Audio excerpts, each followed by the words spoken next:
Ribuan tenaga honorer dan peserta P3K tahap ke-1 Rabu lalu melakukan aksi. Peserta P3K ini merupakan peserta yang tidak lolos P3K dan mendapatkan kode R2 dan R3.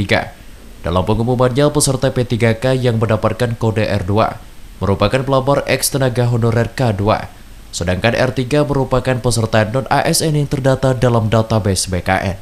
Disampaikan Kabid PPIK BKD Provinsi Bengkulu, total ada 77 tenaga honorer K2 yang ikut dalam seleksi P3K tahap 1. Dalam regulasinya, peserta THK2 diprioritaskan lulus dan diangkat menjadi P3K. Dengan syarat tidak melamar di jenis jabatan yang sama, apalagi hanya dengan satu formasi.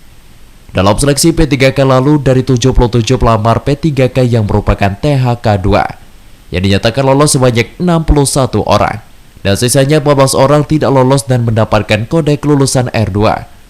14 orang THK2 ini dapat melamar dalam jabatan yang sama dengan jumlah kebutuhan satu orang. Saat ini dilakukan perankingan, didapati ada pelamar yang tidak lolos dan masuk kategori kelulusan R2. Sedangkan untuk kategori R3, total peserta 3.344 orang. Dari jumlah ini hanya 335 orang pelamar yang dinyatakan lolos. Sedangkan sisanya 3.009 pelamar tidak lolos karena keterbatasan kota. Ditambahkan Sri, pelamarnya masuk dalam kategori R2 dan R3, sudah dipastikan menjadi P3K paruh waktu. Kedepan juga akan diangkat menjadi P3K penuh waktu.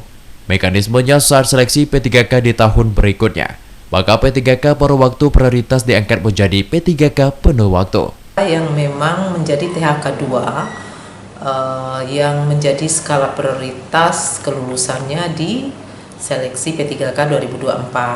Nah, mereka yang tergabung dalam THK2 ini, mereka yang pernah ikut tes di tahun 2021 lalu, namun tidak lulus.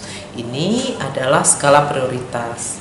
Sementara R3 itu adalah mereka yang masuk dalam database pangkalan BKN, yang memang Siska Ren, RBTV, melaporkan.